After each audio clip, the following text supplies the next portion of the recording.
Merci de rester fidèle au programme d'ITV. C'est parti pour cette édition du soir. Les titres.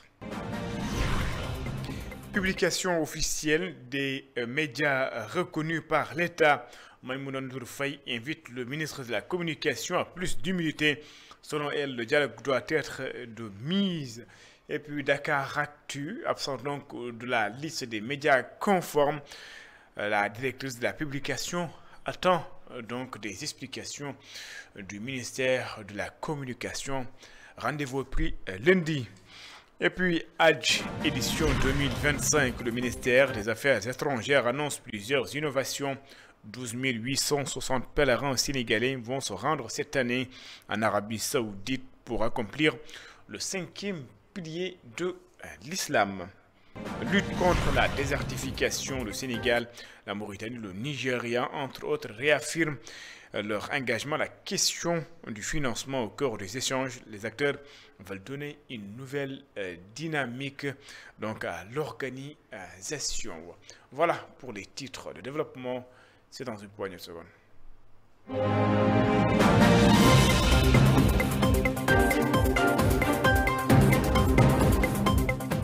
Bonsoir et bienvenue. Hajj 2025, plusieurs innovations attendues cette année. 12 860 pèlerins sénégalais vont prendre part à cette édition. Le package est arrêté à 4 300 000 francs CFA. Le ministère des Affaires étrangères et ses services se mobilisent déjà pour une parfaite organisation du Hajj. Aram Faldaou et Cheikh Ahmed Tidiane Diouf.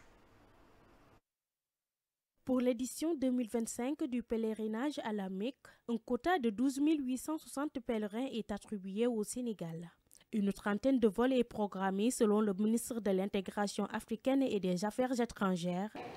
Comme l'année dernière, le Sénégal est attributaire d'un quota de 12 860 pèlerins, répartis comme suit. 1 860 pèlerins pour la Commission nationale et 11 000 pèlerins pour les voyages privés. Nos pèlerins seront transportés par la compagnie nationale Air Sénégal et la compagnie saoudienne Flynas. Une trentaine de vols est programmée et le premier départ est prévu, Inch'Allah, le 17 mai 2025 et le dernier vol, retour prévu le 24 juin 2025. Les débuts des inscriptions ont commencé depuis le 24 décembre 2024 auprès de la B6. L'ouverture de la plateforme et des guichets uniques est effective depuis le jeudi 30 janvier 2025 et les opérations d'inscription et d'enrôlement des pèlerins se déroulent normalement aussi bien au niveau du hangar des pèlerins à Dakar qu'au niveau des pôles régionaux de Ziguinchor, de Saint-Louis, de Diourbel et de Tambacounda. Même si le package financier est toujours arrêté à 4 300 000 francs, malgré les taux de change élevés du réal, des efforts seront consentis pour améliorer les conditions de séjour des pèlerins. Le package financier du Hajj pour l'édition 2025 est resté le même. Il est arrêté à 4 300 000 francs. 4 300 000 francs CFA. Ainsi, ce package est resté le même depuis l'année dernière. Il est maintenu malgré les taux de change élevés du rial et la hausse du dollar justifiée par l'environnement géopolitique mondial. Ce package financier est très appréciable si on considère l'augmentation substantielle des coûts des services à Mouna. Toutefois, le standing des logements des pèlerins à la Mecque et à Médine a connu un bond qualitatif grâce à la proximité du Haram, notamment la Kaaba, qui est à distance de marche une vingtaine de minutes comparé à l'année dernière. Des innovations majeures sont attendues cette année suite aux actions menées par la délégation générale au pèlerinage. L'élaboration d'un échéancier pour le Hajj 2025, pour une anticipation des opérations et un meilleur suivi des différentes phases de la préparation et de la conduite du pèlerinage en liaison avec les acteurs impliqués dans cette opération.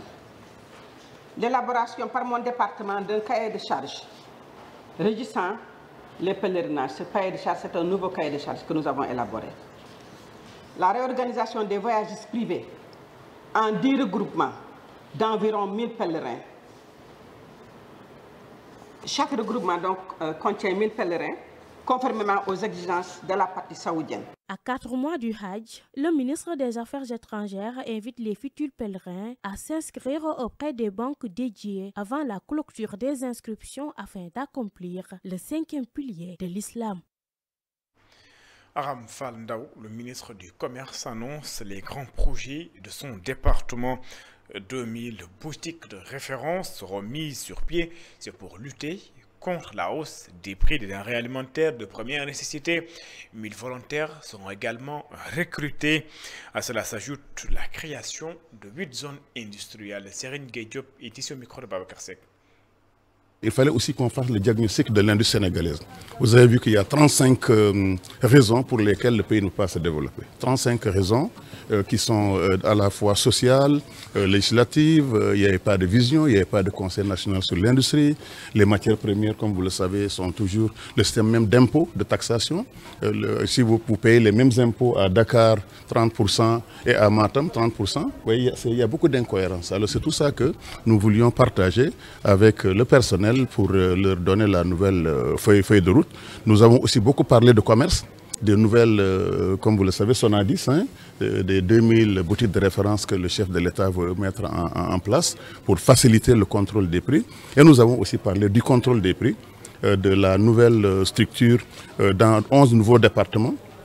Nous avons créé des services de contrôle des prix dans ces départements-là, mais nous avons surtout demandé aux agences, Afrosi, Bureau de mise à niveau, ADPME, de se rapprocher justement des terroirs. Parce que notre politique, c'est une politique justement de territorialisation de tout ce qui est donc activité industrielle, commerciale et de production. Le gaz et le pétrole, vous l'avez entendu aussi, on en a beaucoup parlé. Il va falloir voir comment justement raffiner le pétrole localement, comment utiliser le gaz pour faire de l'urée, pour faire des produits locaux, pour créer d'autres emplois.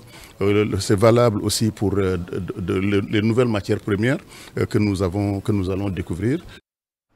Le ministre de l'Hydraulique et de l'Assainissement a bouclé un séjour de 48 heures dans la région de Saint-Louis. Cheikh Tidiane Dièye a procédé au lancement des travaux pour l'implantation de nouvelles infrastructures à Pal, Saint-Louis, Richard Toll. C'est pour assurer une meilleure disponibilité de l'eau potable. Momar Alisnian et Mokhtar Seck. Les 48 heures de l'eau potable, c'est ainsi qu'on a dénommé la tournée que vient de boucler le ministre de l'Hydraulique et de l'Assainissement dans la région de Saint-Louis. La première étape de cette tournée est la cité religieuse de Mamrawan, Pal, où les travaux de réalisation d'un château d'eau de 2000 mètres cubes ont été lancés pour mieux servir Pal, Fass, Gandang et Gandiol. Nous sommes réunis ici à Pal pour procéder au lancement des travaux de réalisation d'un nouveau forage, un ouvrage hydraulique d'une importance majeure qui nous permettra de passer d'une capacité de 800 mètres cubes en y ajoutant 2000, ce qui nous fera 2800 mètres cubes pour cette zone qui part de Ndioksal en venant ici à Pal qui est le cœur de l'ouvrage et en continuant sur Fass Ngom jusqu'à Gandong, Raou, Saint-Louis et dans le Gandiol et un peu partout dans cette zone. Dans la commune de Saint-Louis, 2 châteaux d'eau de 1000 mètres cubes chacun vont être réalisés pour renforcer la couverture en eau de l'île et de la langue de Barbarie. Ces infrastructures seront connectées aux 2 châteaux d'eau dont je viens de procéder au lancement symbolique ici en posant cette première pierre. Ainsi, ces ouvrages de stockage assureront une meilleure desserte de l'île de Saint-Louis ainsi que la langue de Barbarie. Par conséquent, les quartiers de Gohumbach, Sanchaba et Guet-Ndar seront mieux desservis à l'horizon et à perspective jusqu'en 2040. La dernière étape de cette tournée est Richard Toll, où sera réalisée une usine de traitement et un nouveau château d'eau. Ces 2 ouvrages permettront de mieux servir la ville sucrière et la ville voisine de Rosso, Sénégal. Avec l'ouvrage qui sera construit, nous réglons définitivement un problème lancinant que nous connaissons ici dans la cité depuis fort longtemps, puisque la croissance rapide de la population a été telle que les 4000 mètres cubes jour ne suffisaient plus et il s'y ajoute bien entendu la qualité qui pouvait être considérablement améliorée. Donc avec cette ambition nouvelle, nous visons à faire en sorte qu'à l'horizon 2050, la production qui sera installée ici soit à même de porter et de satisfaire les besoins croissants et de pouvoir ainsi devancer la demande de la population. À Saint-Louis, tout comme à Richard Toll, ces infrastructures hydrauliques vont être réalisées par la SONES.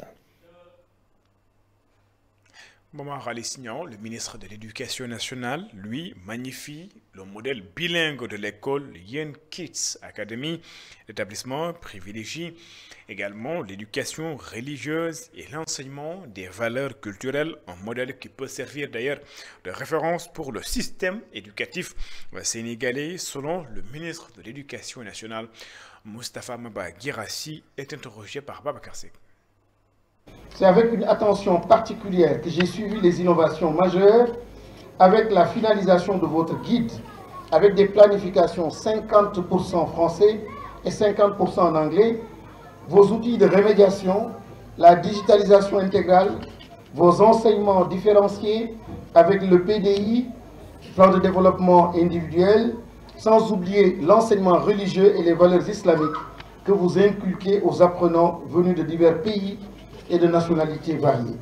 En investissant dans l'éducation, citant Nelson Mandela sur la puissance de l'éducation, vous participez à élever le niveau d'éveil de conscience très tôt de la jeunesse sénégalaise pour les préparer à être des leaders de demain et à mieux affronter la compétitivité mondiale.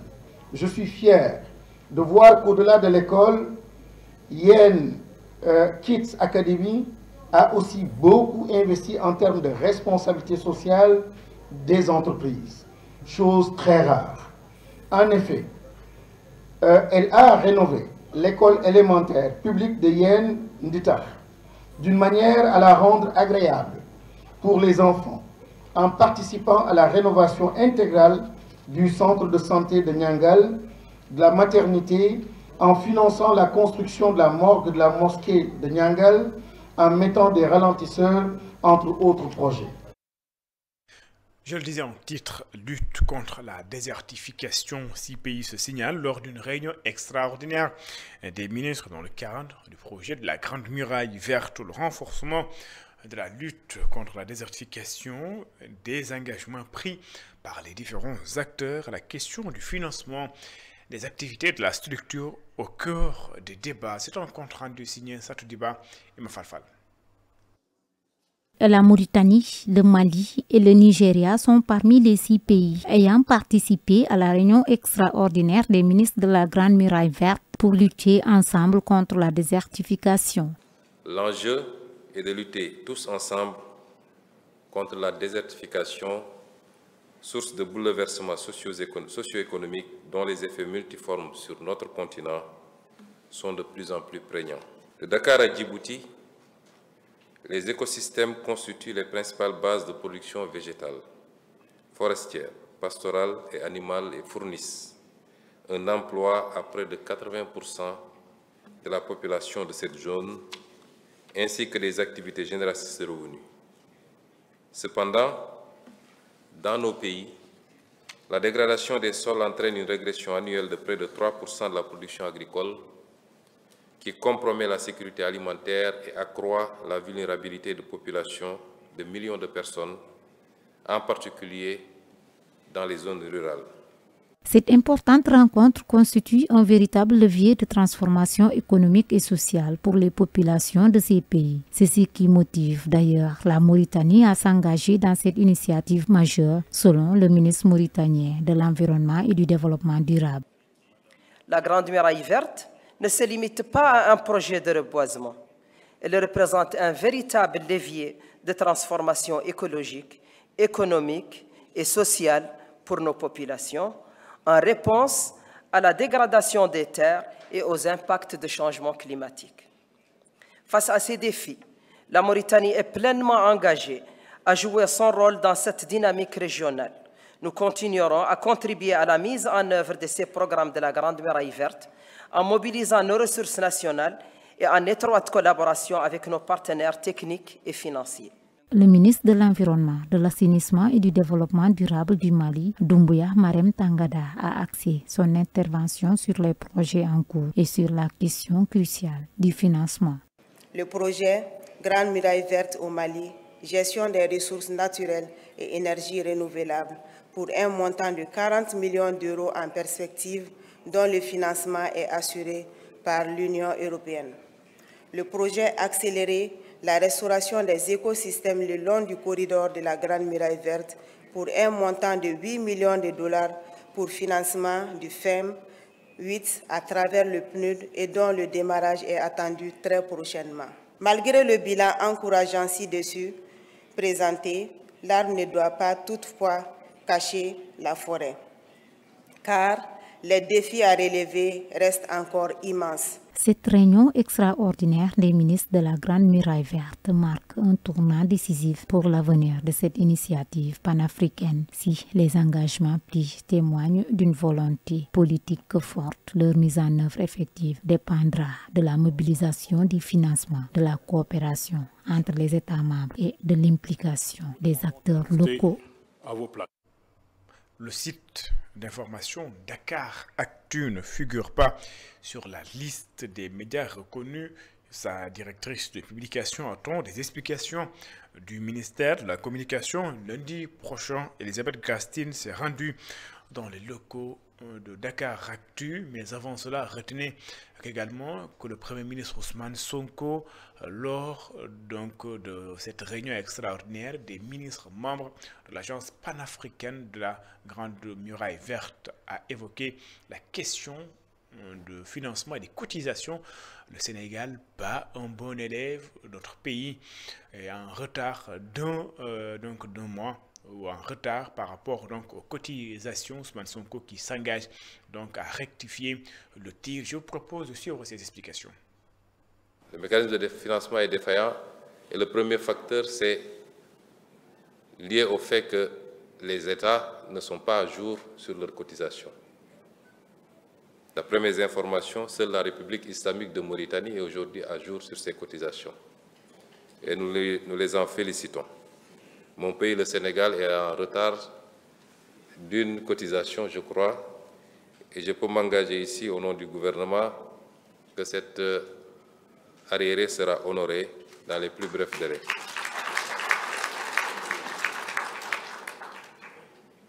Les défis institutionnels et organisationnels qui ont été relevés également par l'audit, l'agence est restée figée sur une organisation qui date de plus de 15 ans maintenant et qui semble être complètement dépassée par les exigences du moment. La conférence des présidents ne s'est plus réunie depuis 2021, entraînant la situation que nous vivons, c'est-à-dire le Nigeria continue à en assurer la présidence alors qu'elle aurait dû rendre le témoin au Mali depuis 2023. Le non-respect également du renouvellement des instances et notamment le secrétariat exécutif dans les délais est un des problèmes qui peut impacter sur la faible mobilisation également des financements. Je crois qu'aujourd'hui, des fonds verts assez importants existent partout dans le monde qui ne demandent qu'à être captés, mais cela dépendra de la qualité de notre organisation également.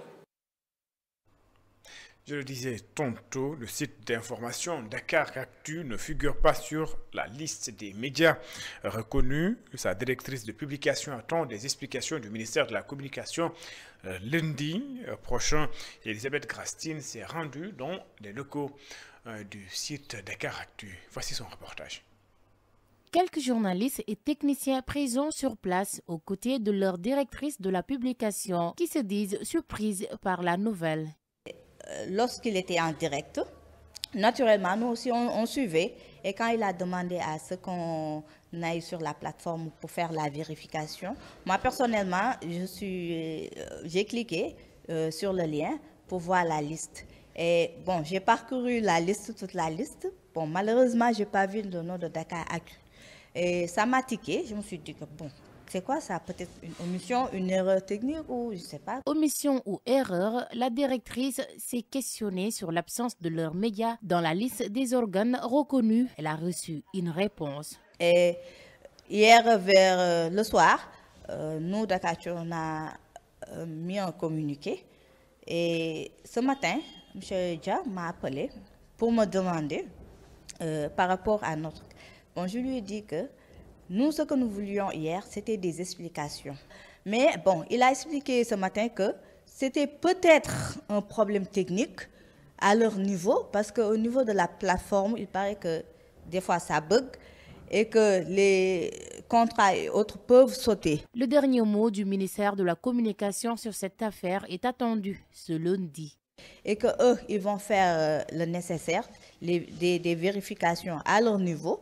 C'est peut-être une erreur technique et que d'ici lundi, ils vont nous dire ce qui s'est réellement passé. On reste à l'écoute d'ici lundi pour voir si on est reconnu ou pas au niveau national. Le ministère de la Communication a publié la liste des organes de presse reconnus au Sénégal, une liste dont Dakar Actu ne fait pas partie. L'organe attend désormais une réponse concrète du ministère.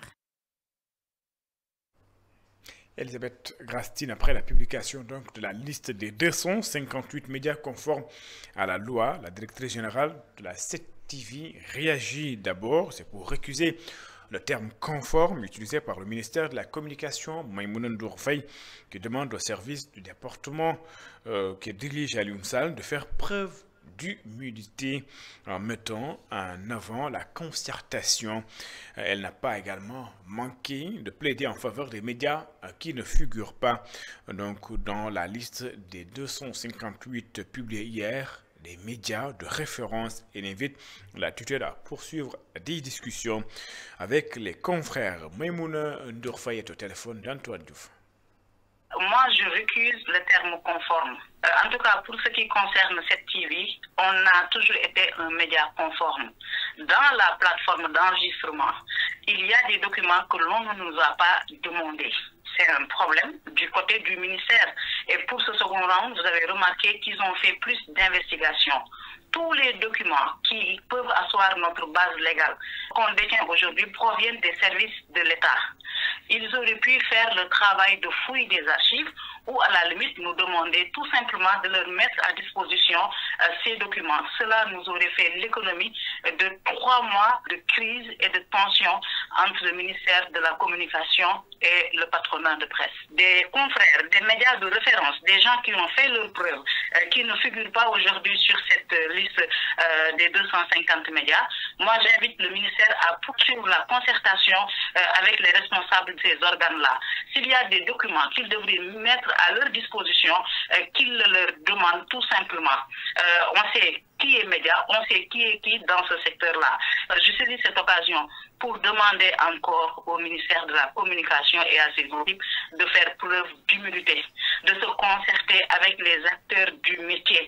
Ils veulent assainir, nous aussi on veut que le cadre de gouvernance de la presse soit assaini. Ils veulent faire en sorte que l'exercice de la profession de journalisme se fasse dans les règles de l'art. Nous, professionnels aussi, c'est ça notre demande. Hier, j'ai écouté le directeur de la Communication, il avait encore un ton menaçant. Ce sont des entreprises de presse, c'est un espace libéral.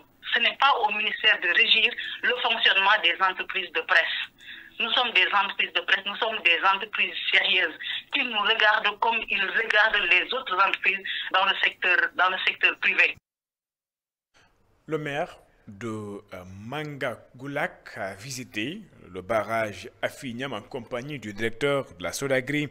Il invite l'État à renforcer les moyens de cette structure pour valoriser les vallées du marigot de Bignona. Selon Sekouna Diatta, la zone possède un potentiel immense en matière agricole, pouvant assurer même l'autosuffisance en riz.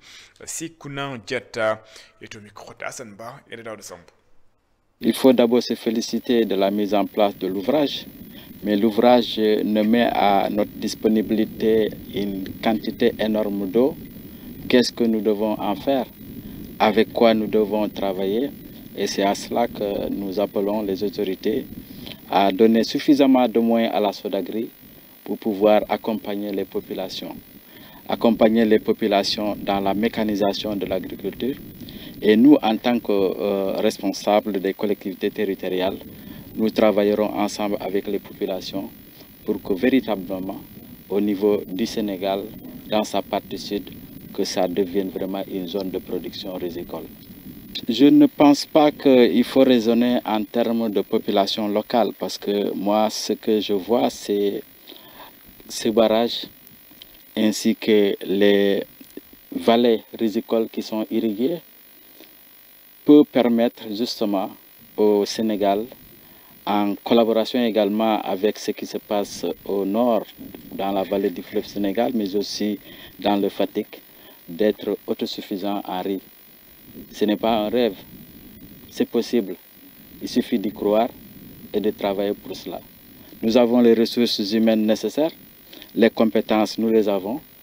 Il ne reste qu'à mettre en place un dispositif, un mécanisme qui permet de travailler en synergie avec les communautés locales pour pouvoir y arriver.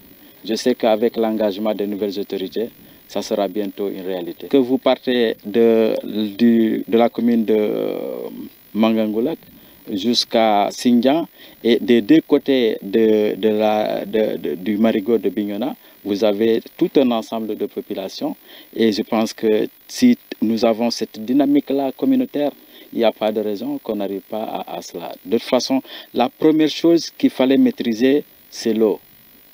La deuxième chose, l'engagement politique. Ces deux étant combinés avec les populations qui attendaient ce moment-là, je pense que tous les ingrédients sont réunis pour qu'on passe à l'action.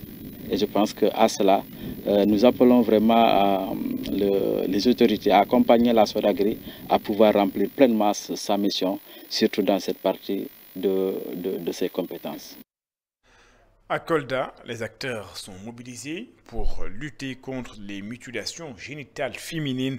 Les jeunes associent les parents à la sensibilisation. Plusieurs stratégies sont en train d'être mises en œuvre pour mettre fin à ces pratiques. N'est-ce pas, Seydou Diatta?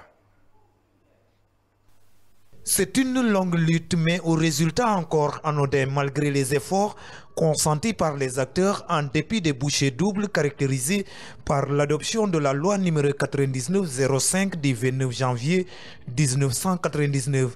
Parmi les localités où les mutilations génitales féminines restent fortement ancrées, figurent les régions de Kolda et de Sédhiou au sud du pays. En tout cas, les dernières données qui sont disponibles placent la région de Kolda parmi les 3 ou 4 premières au niveau national en ce qui concerne la pratique des mutilations génitales féminines.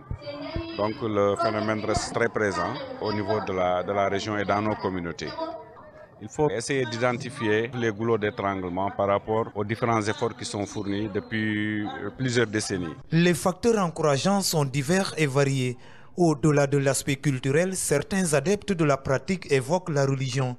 Une ligne de défense pas solide et peu crédible si l'on convoque l'argumentaire religieux. Le prophète Mohammed sallallahu alayhi wa sallam n'a pas ordonné ses filles et ses enfants de le faire. Les enfants de Abou Bakr et de Omar Ousmane n'ont pas subi cette excision. Donc ce qui veut dire que la mutilation génitale féminine, ce n'est pas l'islam. Tous les hadiths qui ont parlé de l'excision ne sont pas authentiques. Et les hadiths qui ne sont pas authentiques ne donnent pas le droit de s'appuyer dans la juridiction islamique. En plus de la longue liste des activités de sensibilisation, la journée internationale de tolérance zéro à l'égard des mutilations génitales féminines célébrée chaque 6 février a été l'occasion pour les filles victimes de la pratique de lever les tabous autour de la problématique et asseoir un dialogue avec les parents afin d'épargner les générations futures. Ceci grâce au soutien de Amref. Ce sont les jeunes qui sont victimes et ce sont les parents qui le font aux jeunes. Et les actrices principales, ce sont nos parents. Donc c'est la raison pour laquelle on a réuni les parents et les jeunes faire un dialogue intergénérationnel pour attaquer cette thématique. Lever le tabou et parler sur les conséquences de ces actes sur le plan sanitaire à court et à long terme. Nous devons mettre le focus sur notamment l'implication des garçons et des hommes, donc en développant un peu la masculinité positive pour lutter contre les mutilations génitales féminines. Parce que le sexe masculin intervient grandement dans la décision et dans la pratique de l'excision au niveau de nos communautés. La situation est beaucoup plus préoccupante en zone rurale à cause du déficit de structures d'appui, conseils et d'offres de services pour l'accès des adolescents aux services de santé de la reproduction adaptés à leurs besoins pour garantir leur épanouissement. Seydou Diatta, merci. C'est tellement que ma fin cette édition. Merci de l'avoir suivi. Excellente suite de programme sur les antennes d'ITV. L'information continue sur www.imedia.sn. Au revoir.